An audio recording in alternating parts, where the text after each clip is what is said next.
Hey, good morning. How you doing today? This is Carey Green. Maybe I'm just a brother in the Lord who's here to help you think about your faith and your life rightly today. And I started yesterday taking you through a section of the book of James where James encouraged us to count it joy when we meet trials of various kinds. And today I want to continue with verse 5 of chapter 1 of the book of James. And it talks about wisdom. This is a very familiar passage to many people. But I want to walk through it and highlight some things that maybe you haven't thought of much before, because I've never heard many sermons preached on it, so I kind of expect that most people haven't thought this through. But let's read the passage and then we'll come back and unpack it a little bit. It says, if any of you lacks wisdom, well, that's probably all of us, isn't it? Yeah, if any of you lacks wisdom, let him ask God, who gives generously to all without reproach, and it will be given to him. But let him ask in faith, with no doubting. For the one who doubts is like a wave of the sea that is driven and tossed by the wind. For that person must not suppose that he will receive anything from the Lord. He's a double-minded man, unstable in all his ways. Now, James starts out with this if statement, and it's really not an if statement. It's like a rhetorical question, you know. He's saying, does any of you lack wisdom? Well, the answer is obvious. Of course we do. We all need more wisdom. He says, if you need wisdom, maybe it has to do with a trial you're going through, like James just talked about in verses 2 through 4.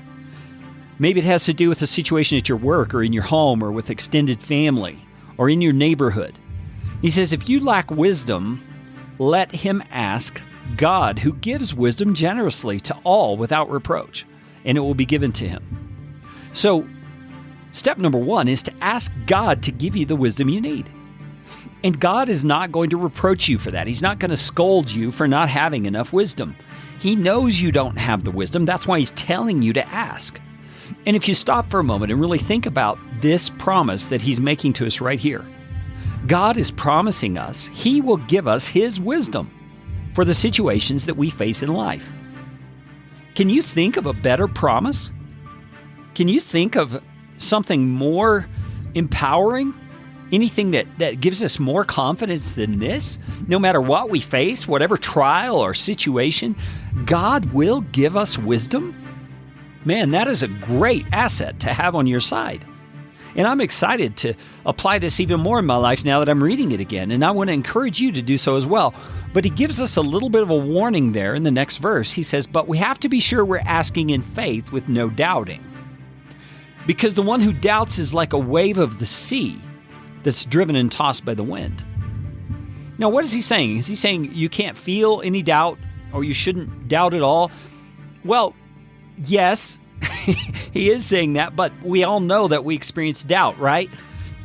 But what he's emphasizing here is the need to increase our faith, to trust God that when he says he will give wisdom, he will give wisdom. So we need to go back to that very first statement and convince ourselves that God will give the wisdom we need and not doubt that. Because when we doubt, we're like a wave of the sea driven and tossed by the wind. I don't know about you, but when you're out on the waves, say you're sitting on a surfboard or in a raft or whatever, man, they toss you all the way back and forth. It's not very stable. But the image that I have in my mind, James doesn't quite say it this way, but it kind of seems like he's giving the impression that if you do have faith, you're not going to be unstable. So maybe we could say you're like a rock. You're solid, you're firm, you're secure, you're not vacillating in your sense of what God is going to do for you because you have faith that he's going to give you wisdom. And then you're able to step out and act on that confidence that he's giving you wisdom. He says when you're vacillating back and forth because you're doubting that God's really going to give you something, you shouldn't think you're really going to receive anything because you're not believing you're going to receive anything. You're not taking God at his word. You're double-minded. What's he mean by double-minded? Well, he means you're asking God for something, but then you're not believing he's going to give it to you. Isn't that silly? What is it you need to ask him for in your life today that regards wisdom? Ask him and believe that he will give it. I'm Carey Green with the morning mindset of Live, Build, Change.